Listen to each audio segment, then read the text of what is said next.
Alright, Shalom. First and foremost, I'm going to start this lesson off by giving all the praise, honor, and glory unto Yahweh, Ba'ashem Yahweh Shai, Ba'ashem Rakakudash. Double honors to the apostles and elders, a great millstone. Honors to our brothers who are fervently pushing the word of sincerity and in faith. And Shalom to all the sincere believers. Now, this lesson is going to be based on the wildfire that's at Grand Canyon's North Rim, and that has, as the headline says, strangled tourism in Arizona and Utah towns. So through the Spirit, I'm going to read this article, get some precepts, and the Lord's will you're edified. It says the Dragon Bravo fire is now the largest wildfire burning in the United States, and the biggest ever recorded in the Grand Canyon area, according to the National Interagency Fire Center.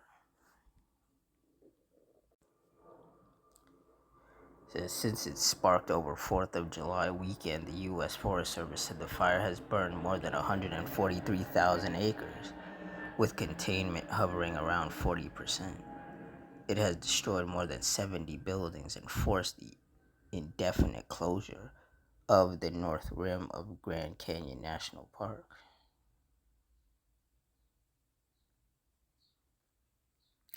Business owners along the Arizona-Utah border say they are feeling the ripple effects of the fire, as many rely on steady summer tourist traffic, which has dried up. So the perception is that they've got to make other plans and go somewhere else, said Dan Dillman, who owns the historic Redstone Theater in Kanab, Utah. And that's going to affect the things we have bought, whether that be candy and popcorn. You know that stuff doesn't last forever. Kanab is about 2 hours north of the Grand Canyon's North Rim and typically serves as a jumping off point for park visitors, but this summer is different. Hillman said his usually full Airbnb units above the theater are nearly empty. So we have Airbnb like hotel units on top of the historic Redstone Theater. And right now, we've only got one person coming in today. Normally they are packed and full at this time of the year, he said. Since the fire started, the flow of visitors has slowed dramatically, even in neighboring towns like Fredonia, Arizona. Said you can definitely tell that there's less traffic, said Wayne, manager of Homestead Tribal Arts in Fredonia. He said his store, which typically sees tourists from as far away as France and Italy, has seen business stall. Said you just hope that it picks back up. I mean, I don't know what else to say. It says while the North Rim is expected to remain closed for the rest of the year, the South Rim of Grand Canyon National Park remains open along with several other nearby parks that are still drawing visitors. Yeah, but this is exactly what we've been saying was going to happen. The more judgment the Lord brings, the more of these attractions in these different cities are going to get shut down, which means no people are going to be visiting, which means there's no money going over there, which is going to create its own set of problems. That's how you know that the Lord is destroying this place. He's dismantling America. These fires that are destroying, different places, or these storms, these destroying storms, or the flooding that destroys, different famous areas and things like that, which now nobody can visit those places. So there's going to be a lot more places all across America where tourism is going to drop or just stop completely, because whatever people were going to that specific place to see, it's not going to be there anymore.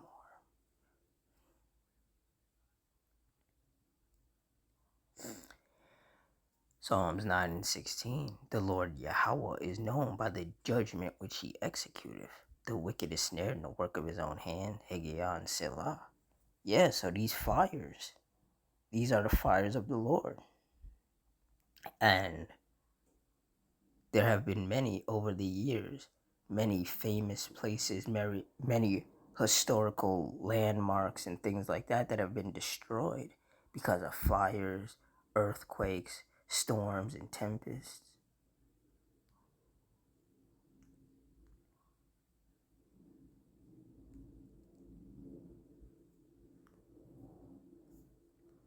And in these certain areas, there's usually like gift shops and things like that where people go and they spend their money to buy souvenirs. But those businesses either got destroyed or had to shut down because the main attraction was destroyed or shut down. So people no longer had a reason to go to that specific area. And this in itself is judgment from the Lord. People have to watch, places that they visited so much as a child, with their family. They have to watch it get destroyed. And there's nothing that they can do. And then people, like I said, people who owned gift shops or whatever in the area that people would frequent, they had to shut down their business, so they basically lost their job. So these judgments are very layered. And with this particular incident, this wildfire that has burned 143,000 acres, so far, that's just the fire of the Lord. That's his flame of devouring fire. And, these business owners in that area were saying that they hope that, people will eventually start coming back. But more than likely, seeing as we're in the last days and things are only going to get worse, more than likely there's no chance that anybody's coming back. Isaiah 29 and 6. Thou shalt be visited of the Lord Yahweh of hosts with thunder, and with earthquake, and great noise, with storm, and tempest, and the flame of devouring fire. And that's what these wildfires are. These wildfires are flames of devouring fire. They just sweep through, and they destroy land. They can kill cattle depending on the area, destroy buildings, burn cars. People get wounded and killed because of these fires. And these are all the judgments of the Lord. 2 Ezra 8 and 50. For many great miseries shall be done to them that in the latter time shall dwell in the world, because they have walked in great pride. And we're seeing that all over the world. The wars, the famines, the earthquakes, the storms and tempests, the fires, all of these different things that are happening all over the world that are, hurting people, making it a lot harder for people to survive. And the Lord is just steady turning things up, making things more intense, making things more hard to bear for these people. But you see, those of us of the hopeful elect, we're staying prayed up. We're continuing to watch and read and pray and be circumspect.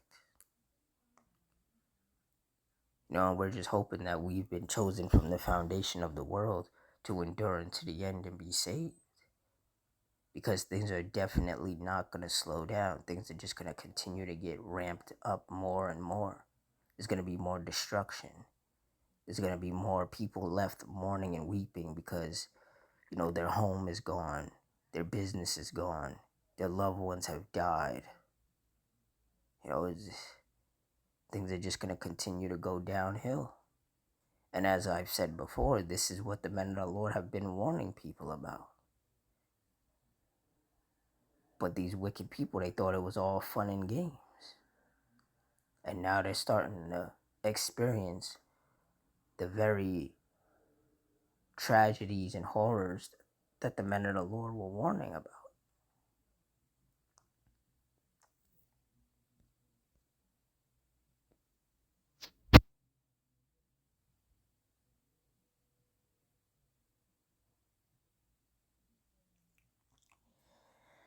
James 4:9, be afflicted and mourn and weep.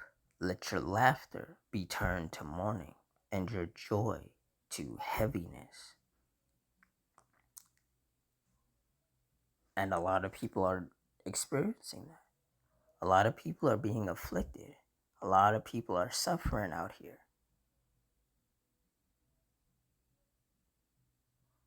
Whether it's because the cost of living has gone up, people can't afford groceries, people can't afford gas, people can't afford to take a vacation, people have to work 3 or 4 jobs just to barely keep a roof over their head.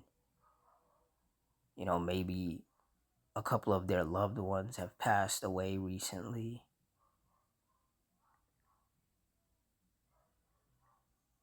And the Lord, he just keeps piling it on to these people.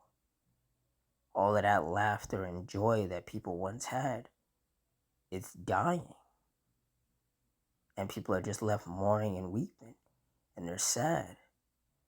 And they want things to go back to the way that they used to be, but that's never going to happen. This is it. This is the last days. The way people, grew up, that way of living is gone. And the struggle is just going to get worse and worse and harder to bear. And more people are going to lash out and go on killing sprees or just flat out commit suicide because they can't handle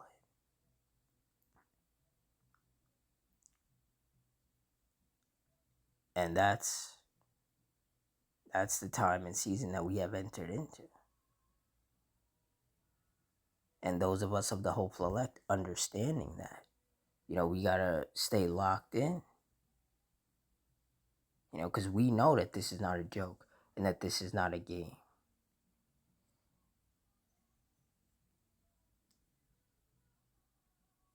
So, we got to continue to rehearse the righteous acts and follow the law, statutes, and commandments to the best of our ability. In hopes that the Lord, keeps his hedge of protection over us and keeps his angels encamped around about those of us who do fear him.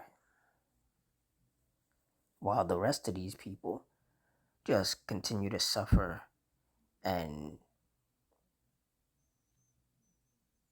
receive the judgments that the Lord deems worthy for them because of all the wickedness and evil that these people have been continuously doing, despite the decades-long warnings from the men of the Lord, starting, of course, with the apostles and elders of Great Millstone.